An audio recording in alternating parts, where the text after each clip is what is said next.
Hello and I welcome you all to वैस ICS। आप सबका मेरे इस सेशन में बहुत बहुत स्वागत है। और आज हम जुड़े हुए हैं जो अभी PCS का यूपी PCS का जो प्रीलिम्स का पेपर हुआ है लास्ट संडे को, उसके क्वेश्चंस को डिस्कस करने के लिए मैं आपके साथ इकोनॉमी के क्वेश्चंस को डिस्कस करूंगा। और जैसा कि हमने आपसे वादा किया था कि हम हर एक सेगमेंट का डिटेल्ड एनालिसिस आपके लिए लेकर के आएंगे, जिससे कि आप अपने आंसर्स को एनालाइज कर सकें। और अगर प्रीलिम्स में कोई इशू आ रहा है इस बार, मान लीजिए जो अनफॉर्चुनेट रह गए जिनका प्री नहीं निकल पा रहा है, वो आगे की रणनीति तैयार कर सकें कि कैसे हमारा अब नेक्स्ट प्रीलिम्स जो है हम कैसे तैयार करें। और जो प्रीलिम्स जिनका क्वालिफाई होगा उनको मेरी तरफ से बहुत बहुत शुभकामनाएं। All the best for your mains examination, कि आप अपने मेंस की अब तैयारी शुरू करें। एक आइडिया लग जाता है पेपर को एनालाइज करके और आंसर्स को मिला करके कि मेरा प्री निकलेगा या नहीं निकलेगा। तो चलिए फिर शुरू करते हैं। बट हाँ, यहां मैं आपको ये बात बता दूं कि जहां तक रही बात इकोनॉमी के क्वेश्चंस की, देखिए इस बार के इकोनॉमी के क्वेश्चंस में प्योर इकोनॉमी के क्वेश्चंस नहीं है जैसा कि हम लोग एक्सपेक्ट करते हैं। जैसे हम लोग देखते हैं कि इकोनॉमी में क्वेश्चंस कहां से आएंगे, भाई वो आपसे इंक्लूसिव ग्रोथ पूछ सकता है, वो आपसे फाइनेंशियल इंक्लूजन पूछ देगा, वो आपसे RBI के बारे में पूछेगा, इन्फ्लेशन पूछेगा, बजट पूछेगा। ये सब कुछ भी नहीं है। शेयर मार्केट के बारे में क्वेश्चन पूछ देगा, सब कुछ नहीं है। जो क्वेश्चन इकोनॉमी के आए हैं वो एक प्रॉपर अंडरस्टैंडिंग, एक प्रॉपर आपकी अवेयरनेस से रिलेटेड क्वेश्चन है। तो अगर आप क्लास में अटेंशन पे करते रहे होंगे, आपने टीचर्स की बातें सुनी होंगी, या आपने जिस सोर्स से भी तैयारी की है, और अगर आप पिछले 1 साल से 1.5 साल से 2 साल से आप तैयारी कर रहे हैं, तो ऑब्वियस सी बात है फिर आपको जो इकोनॉमी के क्वेश्चंस थे उनको करने में बहुत दिक्कतें नहीं आई होंगी। क्योंकि अगर आप 2 साल 3 साल से तैयारी कर रहे हो और अगर आपको ये नहीं पता कि वर्ल्ड बैंक और IMF का हेडक्वार्टर कहाँ है, तो फिर it's a serious matter and you should think of, और you should think once again for your preparation. तो इस वजह से जो क्वेश्चंस आए हैं ना, वो क्वेश्चन ज्यादातर इकोनॉमी में रीजन और असर्शन बेस्ड क्वेश्चन है। एक और जिन्होंने जो क्वेश्चन पूछा है, वो PCS का एक ट्रेंड रहता है, ऐसे क्वेश्चन आते ही हैं कि उन्होंने स्कीम्स को क्रोनोलॉजी में रखने को दिया है। ये एक देखिए चैलेंजिंग एरिया PCS का रहता है कि आपको ईयर मंथ डेट वगैरह याद करनी पड़ती हैं। तो जो आप स्कीम पढ़ते हैं ना, तो आपको उसकी स्कीम्स की ईयर वगैरह भी याद होनी चाहिए। और कभी कभी तो बहुत पुरानी स्कीम भी पूछ लेते हैं, जवाहर रोजगार योजना वगैरह पूछ देंगे, ड्रॉट प्रॉन स्कीम पूछ देंगे, प्रोग्राम पूछ देंगे। तो कोई बात नहीं, अगर देखिए जैसा है कि अगर एक क्वेश्चन दो क्वेश्चन अगर आपको नहीं आ रहा तो यू कैन स्किप। आप उस एक दो क्वेश्चन को किसी और सेगमेंट से उठा लीजिए, वेदर फ्रॉम हिस्ट्री और ज्योग्राफी और फ्रॉम पॉलिटी। ये हर सेगमेंट में है, क्योंकि आपको 150 में 150 नहीं करने, तो कुछ क्वेश्चन तो आपको छोड़ने ही है। और ये भी छोड़ना भी, जो आप पेपर क्वेश्चंस को लीव करते हैं, ये भी एक कला, एक आर्ट, एक स्ट्रैटेजी है। तो चलिए फिर शुरू करते हैं पहले क्वेश्चन से इकोनॉमी के। तो पहला क्वेश्चन देखते हैं इकोनॉमी का क्या आया था। ये आपका पहला क्वेश्चन है इकोनॉमी का। With reference to World Bank, with reference to World Bank and monetary fund, international monetary fund, which of the following statement is correct या are correct? ओके, तो वर्ल्ड बैंक और IMF के comparison में आपको बताना है कि कौन सा स्टेटमेंट सही है। ठीक है, the world bank and IMF were set up together and are properly known as Britain would twins. ये बात सच है कि ब्रिटेन वुड ट्विंस इनको कहा जाता है, क्योंकि ब्रिटेन वुड सम्मेलन में ही वर्ल्ड बैंक और IMF को बनाने की बात हुई थी। दरअसल कहानी यह है कि जब सेकेंड वर्ल्ड वॉर खत्म हुआ था, तो जिस तरीके से सेकेंड वर्ल्ड वॉर का इकोनॉमिकल इंपैक्ट पड़ा, specially on America and Japan, तो उसको कैसे सही किया जाए, अब इस पर चिंता शुरू हो गई। तो एक कॉन्फ्रेंस बुलाया गया जिसको हम लोग ब्रिटेन वुड कॉन्फ्रेंस कहते हैं। उसी ब्रिटेन वुड कॉन्फ्रेंस में वर्ल्ड बैंक और IMF का आइडिया आया था। तो this first statement is correct. Second क्या कह रहे headquarter of International Monetary Fund and World Bank are located at Washington DC and New York respectively. ये गलत है, क्योंकि जो हेडक्वार्टर है दोनों का वो वॉशिंगटन DC में है, न्यूयॉर्क में नहीं है। न्यूयॉर्क में हेडक्वार्टर UN का है। So first statement is correct, second is wrong, that is only one is correct. तो इसका कौन सा आंसर सही है? केवल एक सही है. ओके, ये बात समझ में आ गई आपको. अब चलिए दूसरे क्वेश्चन की तरफ हम लोग मूव करते हैं. दूसरा क्वेश्चन हम लोग स्टडी करते हैं, देखते हैं सेकंड क्वेश्चन क्या आया था. ये है आपका सेकंड क्वेश्चन. एक स्कीम से उन्होंने क्वेश्चन ये पूछा है. अब वो स्कीम कौन सी है? वो स्कीम है स्वावलंबनी. कह रहे स्वावलंबनी या women entrepreneurship programme for the North East is launched by which of the following ministry. कौन सी मिनिस्ट्री ने इसको शुरू किया? देखिए ये एक बड़ा इंपॉर्टेंट सेगमेंट है कि जब आप कोई स्कीम वगैरह पढ़ा करें एग्जाम के लिए तो ये जरूर देखा करिए कि उस स्कीम को किस मंत्रालय ने शुरू किया है, क्योंकि मंत्रालय वो बहुत पूछ देते हैं. इस बार भी आप देखिए कई स्कीम्स में उन्होंने पूछा ये कौन सी मिनिस्ट्री चलाती है. तो स्वावलंबनी स्कीम वुमेन एंटरप्रेन्योरशिप के लिए है फॉर नॉर्थ ईस्ट. इसको 2025 में लॉन्च किया गया है, 2025 में. और ये बेसिकली लॉन्च हुई है ministry of skill development and entrepreneurship के द्वारा. तो सेकंड क्वेश्चन का ऑप्शन नंबर 1 जो है ये करेक्ट ऑप्शन है. पहला वाला ऑप्शन इसका सही है. क्लियर यहां तक? अब चलिए मूव करते हैं थर्ड क्वेश्चन पे हम लोग बढ़ते हैं. तीसरा क्वेश्चन देखते हैं कि थर्ड क्वेश्चन कौन सा आया है. ये आपका थर्ड क्वेश्चन है आपका असर्शन और रीजन. ठीक है, असर्शन और रीजन का जो है क्वेश्चन आया है यहां पर. अब इसको हम लोग स्टडी करते हैं, देखते हैं कि असर्शन रीजन में क्या है.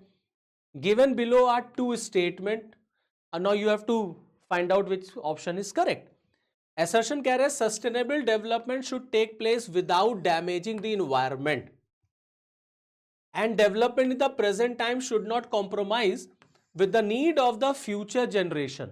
बात सच है कि जो सस्टेनेबल डेवलपमेंट होता है, सतत विकास क्या है? तो सतत विकास का मतलब ही यही है कि हमको एक ऐसा विकास चाहिए जिसमें हम पर्यावरण को नुकसान ना पहुंचाएं, क्योंकि ये बहुत पुरानी बहस है development versus environment.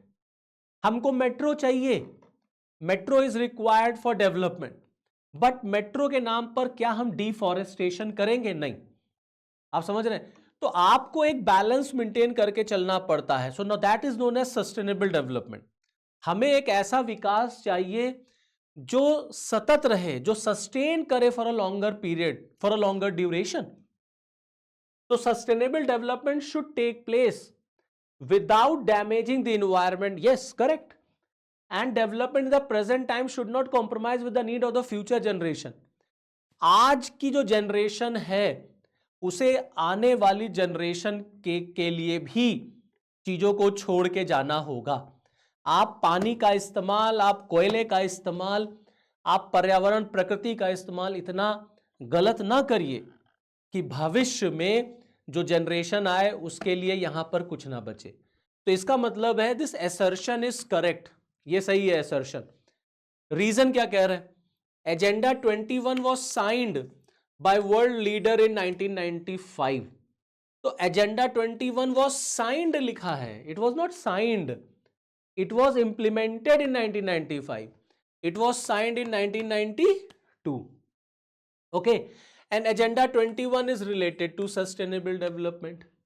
So that means both A and R are true and R is the correct explanation of A.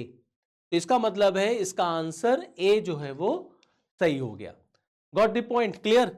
चलिए फिर आगे बढ़ते हैं, नेक्स्ट क्वेश्चन की तरफ बढ़ते हैं हम लोग. क्वेश्चन नंबर 4 हम लोग जल्दी से देख लेते हैं कि क्वेश्चन नंबर 4 जो है वो कौन सा है. ये जो क्वेश्चंस हैं इसमें जो 1 2 3 4 है, ये आपके जो बुकलेट में इकोनॉमी के क्वेश्चंस होंगे उससे मैच नहीं कर रहा है. ये मैंने सीक्वेंस में रखा है, बट ये इकोनॉमी के ऐसे क्वेश्चंस आए हैं. ओके, कुछ क्वेश्चंस इसमें ओवरलैपिंग भी, हम लोग इकोनॉमी भी पढ़ लेते हैं, हम लोग उसको इन्वायरमेंट में भी पढ़ लेते हैं. तो आप इन्वायरमेंट में भी देखेंगे, चाहे आप वो इन्वायरमेंट में ले लीजिए और चाहे आप उसको इकोनॉमी में ले लीजिए. नाउ अब क्वेश्चन नंबर नेक्स्ट क्वेश्चन देखते हैं with reference to human development index. अब यहां पर HDI से आ गया. ये देखिए ये PCS में HDI और सस्टेनेबल डेवलपमेंट, ये बहुत इंपॉर्टेंट. इसका आपको ध्यान रखना होगा कि यहां पर आगे चल करके जब आप नेक्स्ट ईयर एग्जाम दें, जो लोग नेक्स्ट ईयर देंगे उनको इस बात का ध्यान रखना है कि आप SDG और ह्यूमन डेवलपमेंट ये आपका इंडेक्स, इसको प्लीज आप बहुत ध्यान से तैयार करिए। नो कह रहे human development report publish it's first human development report in 1990 which had a human development index. तो जो यूएनडीपी है उसने पहली बार अपना ह्यूमन डेवलपमेंट रिपोर्ट 1990 में जारी किया। बात सच है, पहली एचडीआई रिपोर्ट 1990 में ही आई थी। The first team that developed the human development index was led by Mahbubul हक, ये पाकिस्तानी इकोनॉमिस्ट हैं, महबूबुल हक और एस प्रिसरनर के द्वारा इसको तैयार किया गया था। ये गलत है, क्योंकि जो टीम थी उसमें एस प्रिसरनर नहीं थे, उसमें महबूबुल हक थे जो पाकिस्तान के इकोनॉमिस्ट थे, और इंडियन इकोनॉमिस्ट थे अमर्त्य सेन। तो इन दोनों लोगों ने मिल करके एचडीआई को तैयार किया था। तो this statement is correct, this statement is wrong. तो कौन सा स्टेटमेंट सही हो गया? Only one statement is correct. Clear यहां तक? चलिए अब आगे बढ़ते हैं, नेक्स्ट क्वेश्चन देख लेते हैं जल्दी से कि नेक्स्ट कौन सा क्वेश्चन आया हुआ है।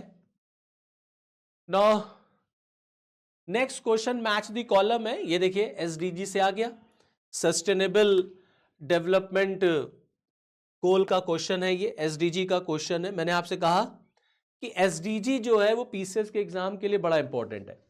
अब एक तरफ गोल है, goal number 1, goal number 3, goal number 4, goal number 6, एक तरफ एरियाज हैं, clean water and sanitation, quality index, to end poverty in all forms, good health and wellbeings. Okay, अब इसको आपको मैच करना है। देखिए गोल नंबर 1 जो है, this is to end poverty in all form, this is to end poverty in all form. Okay, goal number जो 3 है, this is good health and wellbeing. तो अगर हम ए के आगे 3 लिख दें और बी के आगे 4, तो क्या हमको ऑप्शन में मिलता है? 3 4 से कोई ऑप्शन शुरू हो रहा है? यस, 3 4 से 2 ऑप्शन शुरू हो रहे हैं, बी शुरू हो रहा है और डी शुरू हो रहा है। इसका मतलब है ए होगा नहीं, सी होगा नहीं। तो या तो इसका बी वाला ऑप्शन सही है या तो इसका डी वाला ऑप्शन सही है। अब हमको एक और मिला लेना है। तो अगर हम एक और मिला ले, गोल नंबर 4, तो गोल नंबर 4 अगर आप देखेंगे तो ये क्वालिटी एजुकेशन से रिलेटेड है। गोल नंबर 4 क्वालिटी एजुकेशन, तो क्या अब मिला गोल नंबर 4 से? Yes, this is B. तो इसका आंसर जो हो गया वो 3 4 2 1 हो गया, क्योंकि गोल नंबर 6 जो है वो क्लीन वाटर एंड सैनिटेशन है। तो द करेक्ट ऑप्शन हो गया इसका 3 4 2 1, और 3 4 2 1 किसमें है? बी वाले में। तो ये आपका इसका आंसर है। ओके, चलिए फिर आगे बढ़ते हैं, आगे की तरफ मूव करते हैं, नेक्स्ट क्वेश्चन देखते हैं। नेक्स्ट भाई क्वेश्चन कौन सा है? आइए, ये तो हिंदी वर्जन हो गया ये क्वेश्चन, ठीक है। अब इस क्वेश्चन को भी हम लोग स्टडी करते हैं, समझने की कोशिश करते हैं। देखिए असर्शन और रीजन वाला क्वेश्चन है। कह रहे consumer can bargain below maximum retail price. भाई अगर आप कोई प्रोडक्ट लेने जाते हैं तो आप उससे पूछते हैं भैया ये कितने का दिया। जैसे एक पैकेट आटा लेने गए आप, मान लीजिए आशीर्वाद का या कोई भी, अब मालूम चला 210 रुपए का एमआरपी है उस पर। ओके, तो अगर दुकानदार ने एमआरपी से नीचे आपको दे दिया तो वो दुकानदार की मर्जी है, लेकिन कंज्यूमर जो होता है वो कभी बार्गेन नहीं करता एमआरपी के नीचे। Consumer can bargain below maximum retail price, गलत। कंज्यूमर कभी बार्गेन नहीं करता, दुकानदार एमआरपी पर ही प्रोडक्ट बेचता है, वही मैक्सिमम रिटेल प्राइस है, ठीक है। दूसरा कह रहा है MRP is a price a seller must charge from the buyer. ये बात सच है कि एमआरपी जो है एक प्राइस होती है जो सेलर जो है वो चार्ज करता है फ्रॉम द बायर। तो इसका मतलब है कि A is wrong, R is correct. तो A is wrong, R is correct, that is the B answer. तो इसका बी आंसर जो है वो सही हो जाएगा। A is false, R is true. Clear? चलिए फिर आगे मूव करते हैं, नेक्स्ट क्वेश्चन की तरफ बढ़ते हैं जल्दी से। अब ये देखिए ये क्वेश्चन आया हुआ है ना। अब यहां पर अब ये क्या कह रहे हैं, फिर वही असर्शन और रीजन क्वेश्चन है। India success is critical for the global success of sustainable development गोल। सतत विकास लक्ष्यों की वैश्विक सफलता के लिए भारत की सफलता महत्वपूर्ण है। यस, बिल्कुल बिल्कुल भाई, आज की दुनिया में आप भारत को इग्नोर नहीं कर सकते। India is the fourth largest economy, अब बहुत जल्द हम थर्ड लार्जेस्ट बनेंगे। India is the biggest largest democracy, ये बात सच है। तो India success critical for the global success of sustainable development गोल, बिल्कुल सही है। बिकॉज रीजन क्या कह रहे हैं, India accounts nearly 1/6 of the world total population, correct, ये भी सही है। पूरे विश्व का 1/6 जनसंख्या भारत में ही रहती है, ये बात भी सच है। तो A and R both are correct and R is the correct explanation of A also. So A is the correct answer. दोनों सत्य हैं और आर ए की सही व्याख्या भी कर रहा है। क्लियर? चलिए आगे बढ़ते हैं नेक्स्ट क्वेश्चन की तरफ। नेक्स्ट क्वेश्चन देख लेते हैं कौन सा है। क्वेश्चन नंबर, ये क्वेश्चन आया है something related to poverty. Now poverty line differs across time and country, ये बात तो सच है कि जो पॉवर्टी लाइन होती है, जो गरीबी रेखा है, वो हर देश की अपनी अलग अलग होती है। भाई भारत में जो पॉवर्टी लाइन है वो अमेरिका में या पाकिस्तान में या साउथ अफ्रीका में नहीं चलेगी ना। तो poverty line differs across time and country, yes बिल्कुल सही है। रीजन क्या कह रहे हैं, the basic need of people very across the region and over time, बिल्कुल सही है। यस, जो लोगों की आवश्यकता है, जो लोगों की नीड है, वो समय और क्षेत्र के हिसाब से अलग अलग होती है। भारत में लोगों की आवश्यकता अलग है, ब्राजील में लोगों की आवश्यकता अलग होगी, रशिया में लोगों की आवश्यकता अलग होगी, अमेरिका में लोगों की आवश्यकता अलग होगी। तो ए भी सही है, आर भी सही है और सही व्याख्या भी कर रहा है। तो इसका मतलब both A R correct and R is the correct explanation of A. तो इसका आंसर क्या हो गया, ए। क्लियर यहां तक? चलिए फिर आगे बढ़िए, नेक्स्ट क्वेश्चन देखते हैं। नाउ नेक्स्ट क्वेश्चन देखिए, ग्लोबल एनवायरनमेंट फैसिलिटी से आया हुआ है। ओके, ग्लोबल एनवायरनमेंट फैसिलिटी, ठीक, it was established in 1991, yes बिल्कुल सही है, 1991 में एस्टैब्लिश हुआ था। Only the developed countries are donor, no, both, developed भी डोनेट करते हैं और डेवलपिंग भी डोनेट करते हैं। तो इसका आंसर क्या सही हो जाएगा, this is correct, this is wrong, only one, केवल एक इसका सही आंसर है। ठीक है, क्लियर यहां तक? चलिए फिर नेक्स्ट आगे बढ़ते हैं, हम लोग नेक्स्ट क्वेश्चन को देखते हैं कि नेक्स्ट क्वेश्चन क्या आया है। No, next question, this is the next question. ठीक, अब ये फाइनेंस कमीशन से क्वेश्चन आया हुआ है। अब यहां पर ये फाइनेंस कमीशन का क्वेश्चन, इकोनॉमी में भी जब हम लोग फिस्कल फेडरलिज्म वगैरह पढ़ते हैं तो उसमें फाइनेंस कमीशन, या ऑब्वियसली बात है टैक्सेशन वगैरह पढ़ेंगे तो उसमें 14 फाइनेंस कमीशन, 15 फाइनेंस कमीशन सब आता है। अब पॉलिटी में आप जाते हैं तो वहां पर भी आपको फाइनेंस कमीशन पढ़ना होता है। तो फाइनेंस कमीशन, अब इस टॉपिक को आप पॉलिटी में भी कर सकते हैं, इस टॉपिक को आप इकोनॉमी में भी कर सकते हैं, ठीक है, जैसा आपको ठीक लगे। बट हमने इसको इकोनॉमी में भी ले लिया है। ठीक, अब इसको देखते हैं, इसमें मैच दी कॉलम 11, 12, 13, 14। तो 11th फाइनेंस कमीशन के जो हेड थे वो प्रोफेसर ए एम खुसरो साहब थे। ठीक है, ए एम खुसरो। तो ए के आगे अगर हम 3 लिख दें तो क्या मुझे आंसर मिलेगा, ए के आगे अगर आपने 3 लिख दिया तो आपको 2 विकल्प मिले।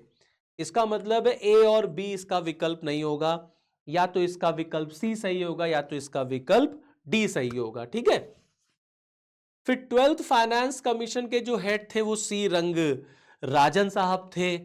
इसका मतलब है बी के आगे आपको 3 लिखना पड़ेगा। ठीक है, फिर उसके बाद जो 13th फाइनेंस कमीशन थे वो विजय केलकर साहब थे, तो सी के आगे 4, और जो 14th फाइनेंस कमीशन था वो वाईवी रेड्डी साहब थे 14th फाइनेंस कमीशन के, तो डी के आगे 2। ओके, तो 3142 इसका मतलब है C is the correct answer. Clear यहां तक? तो इसका सी आंसर जो है वो बिल्कुल ठीक होगा, 3142। सिंपल सा क्वेश्चन था मैच दी कॉलम का। ठीक, चलिए फिर आगे बढ़ते हैं। अब नेक्स्ट क्वेश्चन हम लोग फटाफट देख लें। ना फिर रीजन और असर्शन का क्वेश्चन है, ये भी बहुत सिंपल सा क्वेश्चन है, कोई इसमें रॉकेट साइंस नहीं है समझने के लिए। कह रहे investment in human capital yield results in future. Obvious सी बात है, मानव पूंजी में निवेश से भविष्य में लाभ मिलता है। बिल्कुल, अगर आज आप मानव पूंजी में निवेश करेंगे तो आपको लाभ भविष्य में ही मिलेगा। Now what is human capital? Human as a capital, human as a capital का मतलब है ह्यूमन जो है आपका वो एक श्रम जो है आपका वो पूंजी की तरह होना चाहिए। मतलब इंसान इस लायक हो कि वो आपको 100 रुपए कमा के दे। मतलब एक देश की जो जनसंख्या है वो उसके लिए डिविडेंड होनी चाहिए, लाभांश होनी चाहिए। और जो देश की जनसंख्या है वो सरकार के लिए प्लस होनी चाहिए, एसेट होना चाहिए, लायबिलिटी नहीं। तो ये ह्यूमन कैपिटल एसेट कब होगा? जब ये ह्यूमन कैपिटल स्किल्ड होगा, जब इसके में कौशल होगा, जब ये ह्यूमन कैपिटल एजुकेटेड होगा, जब ये ह्यूमन कैपिटल हेल्दी होगा। समझ रहे हैं? तो इसीलिए तो आप देखिए मानव पूंजी में सरकार निवेश कर रही है, स्किल सिखाना, स्किल इंडिया, एजुकेशन पे, हेल्थ पर, सारी चीजें। तो investment in human capital yield results in future, yes 100% correct. Education and health make people more productive, correct, yes clear. तो ए और आर दोनों सही है और आर ए की सही व्याख्या भी कर रहा है, इसका मतलब ए इज द करेक्ट आंसर। ठीक, चलिए फिर आगे नेक्स्ट देखते हैं। नो नेक्स्ट क्वेश्चन क्या है? नेक्स्ट क्वेश्चन उत्तर प्रदेश से आया हुआ है, इसको भी समझने की हम लोग कोशिश करते हैं। Uttar Pradesh is the leading producer of potato in the country, yes बिल्कुल सही है। उत्तर प्रदेश आलूओं के उत्पादन में अग्रणी देश है, बात सच है। The government of India has approved for establishment of South Asia Regional Center for International Potato Center at Aligarh, गलत, it's not in Aligarh, it is in Agra। ठीक है, तो ये सेकंड वाला स्टेटमेंट इसका गलत हो गया, फर्स्ट स्टेटमेंट इसका सही है। इसका मतलब है ऑप्शन नंबर 1 सही है, only 1 is the correct answer. Clear, चलिए आगे देखते। सिंपल सा क्वेश्चन था उत्तर प्रदेश से रिलेटेड। यूपी स्पेशल भी आ जाता है ना, हालांकि उसकी संख्या कम है, लेकिन ठीक है कुछ क्वेश्चन आ ही जाते हैं। अब आइए क्वेश्चन नंबर 13 में, मतलब मेरे स्लाइड में 13 में, बाकी आपके अपने बुकलेट में अलग अलग होगा ना। Who among the following introduce the concept of entitlement in food security? देखिए ऐसा है, थ्योरी ऑफ एंटाइटलमेंट किसने दी थी? थ्योरी ऑफ एंटाइटलमेंट दी है अमर्त्य सेन ने। ठीक है, अमर्त्य सेन जो है वो एक इकोनॉमिस्ट हैं जो वेलफेयर के कॉन्सेप्ट के लिए जाने जाते हैं। ठीक है, अब पूछ रहे हैं फूड सिक्योरिटी में एंटाइटलमेंट की थ्योरी किसने दी? आंसर है अमर्त्य सेन ने, only 4, B is the correct answer. Direct question आ गया, B is the correct answer. ठीक, चलिए आगे नेक्स्ट कौन सा क्वेश्चन है देखा जाए भाई। हाँ, नेक्स्ट क्वेश्चन ये भी सिंपल सा है, डायरेक्ट क्वेश्चन है। कह रहे हैं which of the following department prepares the national indicator framework programme progress report related to sustainable development goal in Uttar Pradesh? देखिए ऐसा है, एसडीजी गोल्स जो बनते हैं वर्ल्ड के लिए, अगर आप देखेंगे तो वो तो ऑब्वियस सी बात है फिर यूएन की तरफ चला गया। अगर आप इंडिया में देखेंगे नेशनल लेवल पर, तो इसका काम पहले प्लानिंग कमीशन का था, अभी नीति आयोग है। अगर हम बात करें राज्य की, यूपी की, तो the answer is department of planning. ठीक है, तो इसका थर्ड वाला आंसर सही है, that is only 3। Department of planning is related to develop to make progress report related to sustainable development goal. Third इसका आंसर सही है। चलिए फिर आगे बढ़ते हैं, नेक्स्ट क्वेश्चन देखते हैं। नेक्स्ट क्वेश्चन क्या है? अब ये योजनाएं दी हुई हैं और इन योजनाओं को आपको सीरीज में लगाना है, सीक्वेंस में लगाना है। मैंने आपसे कई बार कहा कि देखिए ऐसा स्कीम्स जो हैं जब वो आती हैं तो स्कीम्स के पूछने का तरीका पीसीएस में ऐसा ही रहता है। वो ज़्यादातर क्या करते हैं, स्कीम्स को क्रोनोलॉजी में रखते हैं। तो जब भी आप स्कीम्स वगैरह को स्टडी करें, पढ़ें, तो आप उनके ईयर, आप उनके मंथ और डेट्स वगैरह को आप प्लीज़ बहुत ध्यान में रखा करिए, क्योंकि स्कीम से जो है वो क्वेश्चन पूछे जाते हैं। ठीक है, यहां पर भी स्कीम से क्वेश्चन आया हुआ है। तो Jawahar Rozgar Yojana, development of women and children in rural areas, integrated rural development programme and national rural employment programme, कब कब कौन सी योजना शुरू की गई है उस हिसाब से आपको लगा देना है। ठीक है, तो जवाहर रोजगार योजना 1989 में लाई गई थी। 1989 में लाई गई थी जवाहर रोजगार योजना, रोजगार के लिए है। 7th 5 ईयर प्लान के टाइम पर जवाहर रोजगार योजना को लाया गया था, ठीक है। फिर कह रहे department of development of women and children rural areas, ये 1982-83 की बात है। 1982-83 में इस स्कीम को लॉन्च किया गया था। फिर इंटीग्रेटेड रूरल डेवलपमेंट प्रोग्राम, ये नियर अबाउट 78 के आसपास, 78 में इसको लाया गया था। पॉवर्टी रिमूवल के लिए है, मतलब गांव में कैसे विकास हो, गरीबी कैसे दूर हो, इसके लिए लाया गया था। फिर नेशनल रूरल एम्प्लॉयमेंट प्रोग्राम, ये गांव में रोजगार कैसे विकसित किया जाए उसके लिए लाया गया था ना। ये मनरेगा वाली बात नहीं है, जिसको आज हम लोग मनरेगा कहते हैं या पहले नरेगा कहते थे, नहीं। ये 1980 में आई थी, 1980 में आई थी। अब इसको आप सीक्वेंस में रख लीजिए, तो आप देखेंगे सबसे पहले आएगी ये 3rd नंबर पर 78 में, फिर उसके बाद ये आएगा आपका 1980 में, फिर 82 में ये आएगा और फिर 89 में ये आएगा। इसका मतलब है 3421, तो 3421 इसका करेक्ट आंसर हो गया, that is the A option, ठीक है। चलिए फिर आगे बढ़ते हैं, नेक्स्ट क्वेश्चन देखते हैं।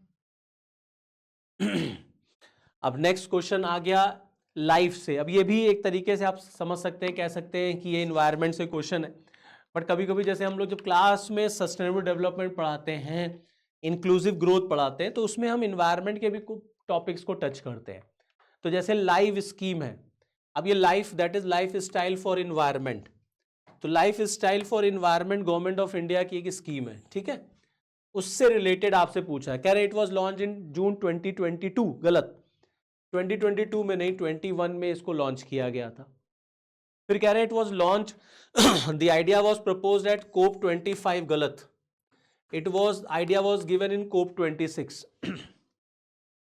कोप 26 में आइडिया दिया गया था ग्लासगो में, तो यहां पर दोनों स्टेटमेंट गलत है।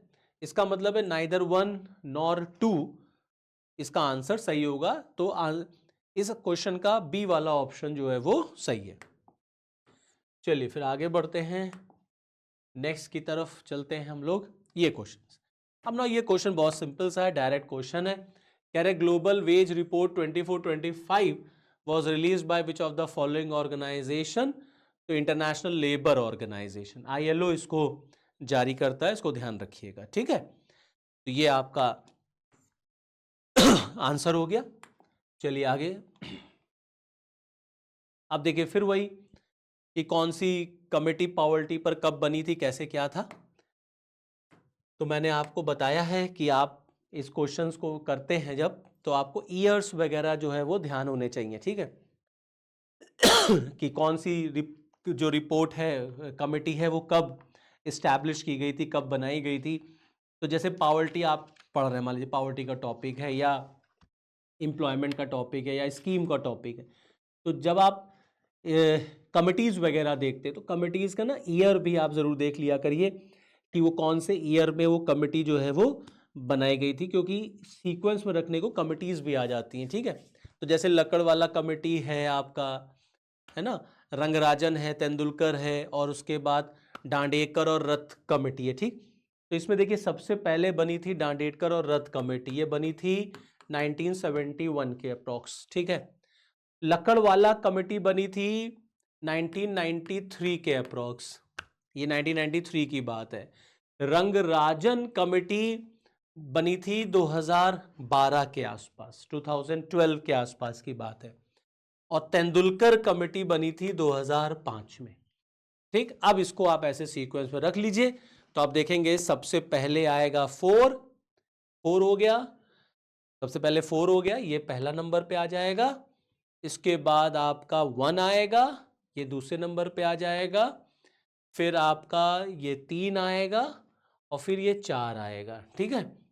तो कहने का मतलब ये है कि सबसे पहले आपका 4 आएगा, फिर आपका 1 आएगा, फिर आपका 3 आएगा, तो 4 1 3 2, तो 4 1 3 2, ए वाला इसका जो ऑप्शन है वो सही हो जाएगा, ठीक।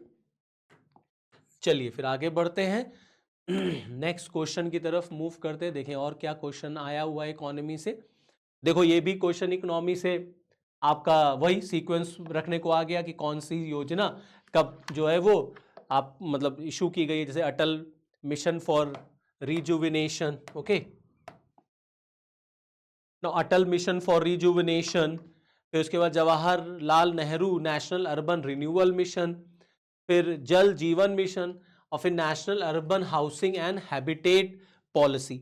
अब अगेन सेम वही है कि आपको स्कीम्स को क्रोनोलॉजी में रखना है, तो इसलिए स्कीम्स का ईयर जो है वो बहुत ध्यान होना चाहिए। देखिए ये अटल मिशन फॉर रिजुविनेशन अर्बन, इसको अमृत योजना कहते हैं, AMRUT, AMRUT, ओके।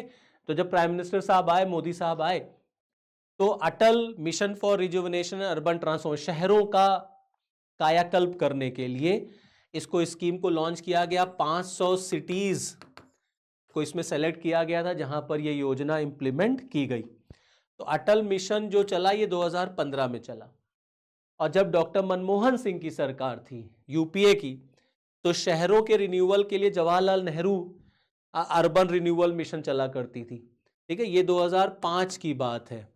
जल जीवन मिशन आप सब जान रहे हैं, हर घर नल जल, सभी घरों को नल के जल से जोड़ देना, जल जीवन मिशन, ओके। जल आपका शक्ति मंत्रालय भी स्टैब्लिश किया गया, जल शक्ति मंत्रालय। तो जल जीवन मिशन लाया गया कि घरों में, गांव के घरों में नल से पानी जाना चाहिए, ये 2019 की बात है। ऐसी national urban housing and habitat policy ये आई, तो national urban housing habitat policy 2007 में आई। अब इस तरीके से आप इसको रखिए, तो आप देखें, तो अगर हम क्रोनोलॉजी में रखते हैं तो सबसे पहली स्कीम है Jawaharlal Nehru national urban renewal mission 2005। तो 2005 का मतलब है 2, फिर 7 हो गया, 4, फिर 1 और फिर 3, तो 2 4 1 3, 2 4 1 3, इसका सी वाला आंसर जो है वो सही हो गया, ठीक है। चलिए फिर आगे देखते हैं, कोई और क्वेश्चन बचा है क्या इकोनॉमी का? हाँ, अब ये इस स्कीम को देख लीजिए, इस योजना को, तो ये भी है नो, आदि कर्मयोगी बीटा संस्करण, आदि कर्मयोगी बीटा वर्जन, ओके, आदि कर्मयोगी बीटा संस्करण। A responsive government governance initiative was launched by which of the following ministry in June 2025? ना ये भी ट्राइबल एरियाज के लिए है, ट्राइबल एरियाज में इसको शुरू किया गया है, जून 2025 में इसको शुरू किया है मिनिस्ट्री ऑफ ट्राइबल अफेयर्स ने। तो इसका बी वाला आंसर सही है, that is only 4 is the correct answer, ठीक है। डायरेक्ट क्वेश्चन था, स्कीम से था।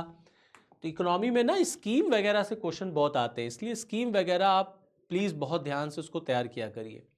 अब देखिए ये 1 डिस्ट्रिक्ट 1 प्रोडक्ट से पूछ दिया है, तो जब योगी जी उत्तर प्रदेश के मुख्यमंत्री बने तो 1 डिस्ट्रिक्ट 1 प्रोडक्ट लेकर के हर जिले को कैसे हम एक्सपोर्ट में आगे रखें, तो 1 डिस्ट्रिक्ट 1 प्रोडक्ट। अब कह रहे हैं उत्तर प्रदेश की एक जिला एक उत्पाद योजना के अनुसार मुंज उत्पाद निम्नलिखित में से किस जिले से संबंधित है, ओके। तो मुंज products are associated with which of the following district, तो आंसर है आपका अमेठी एंड सुल्तानपुर, ओके, संत कबीर नगर से नहीं है, अमेठी एंड सुल्तानपुर। तो 1 and 2 is correct, that is your A is the correct answer. तो ये जो इसकी क्वेश्चन है ये उत्तर प्रदेश से, तो उत्तर प्रदेश इसको के स्पेशल, जो उत्तर प्रदेश हम लोग कहते हैं यूपी स्पेशल, वहां से भी प्री में क्वेश्चन रहते हैं। बट देखिए कभी कभी क्या होता है ना, चेंज होता रहता है कि वो कभी कभी 2 क्वेश्चन आ जाएंगे, 3 क्वेश्चन आ जाएंगे, 4 क्वेश्चन आ जाएंगे, कभी कभी ऐसा है कि क्वेश्चन के नंबर्स चेंज होते रहते हैं। ये ना फूड सिक्योरिटी से रिलेटेड है ये क्वेश्चन, ये भी बहुत सिंपल सा क्वेश्चन है। कह रहे हैं food security is necessary even in surplus food production year. बिल्कुल सही बात है, जब देश में फूड प्रोडक्शन ज्यादा हो रहा हो, खाद्य सुरक्षा अधिशेष खाद्य उत्पादन वर्षों में भी आवश्यक है। बात सच है, सही है। रीजन कह रहे हैं starvation can still occur due to unequal distribution and lack of accessibility. बात सच है कि जो स्टारवेशन है, जो भूखमरी है, वो असमान वितरण और दुर्गम पहुंच के बाहर होने के कारण भी हो सकती है। तो फूड सिक्योरिटी का मतलब क्या है? एक्सेसिबिलिटी, एफोर्डेबिलिटी, समझ रहे, अवेलेबिलिटी। तो इसीलिए food security, food production year में भी बहुत जरूरी है। तो ए तो सही है, आर भी सही है और व्याख्या भी कर रहा है, इसीलिए इसका ए वाला आंसर जो है वो करेक्ट हो गया है, ठीक हो गया। चलिए फिर आगे देखते हैं। नो नेक्स्ट कौन सा क्वेश्चन रिमेनिंग रह गया अब? नो दिस, कह रहे प्रधानमंत्री मुद्रा योजना। No Pradhan Mantri Mudra Yojana comes under which of the following. No Mudra Yojana हम सब जानते हैं, एक बहुत ही गवर्नमेंट ऑफ इंडिया की बहुत ही एम्बिशियस योजना है प्रधानमंत्री मुद्रा योजना, जिसमें सरकार बैंक के थ्रू आपको लोन दिलाती है, ऋण दिलाती है, आप अपना स्टार्टअप शुरू कर सकते हैं, आप अपना कोई बिजनेस शुरू कर सकते हैं। तो इसमें 3 तरह के लोन मिलते हैं आपको, शिशु लोन है, किशोर लोन है, तरुण लोन है। तो 3 क्लासिफिकेशन है लोन मिलने के। तो अल्टीमेटली शिशु, किशोर और तरुण लोन, ये जो लोन है इसी को हम लोग मुद्रा योजना कहते हैं। अब कह रहे हैं ये योजना किस मंत्रालय के तहत जो है वो चलती है? तो मिनिस्ट्री ऑफ फाइनेंस के तहत चलती है। 2015 में इस स्कीम को लाया गया था। तो इसका आंसर हो गया only 3, that is your B is the correct answer. ठीक है, चलिए फिर नेक्स्ट आगे बढ़ते हैं। मल्टी डायमेंशनल पॉवर्टी इंडेक्स से क्वेश्चन है ये। अब मल्टी डायमेंशनल पॉवर्टी इंडेक्स को हम लोग कर ले। Now it was developed and introduced in 2010, बात सच है। Global multi dimensional poverty index 2010 में आया था। And it measures extreme poverty and include those living on less than $1 per day. गलत है, $1 पर डे ये पुराना डेटा है, अभी का नहीं है। तो $1 पर डे ना 1990s का फिगर है ये, अभी $1 को चेंज कर दिया गया है, अप्रोक्सीमेटली $2 पर डे हो गया। तो ये डेवलप्ड इन 2010, ये बात सच है। तो पहला सही है, दूसरा गलत है, इसका मतलब है only 1 is the correct answer. ठीक, चलिए फिर आगे बढ़ते हैं, नेक्स्ट क्वेश्चन देखते हैं। अब नेक्स्ट क्वेश्चन कौन सा है? Global financial stability report.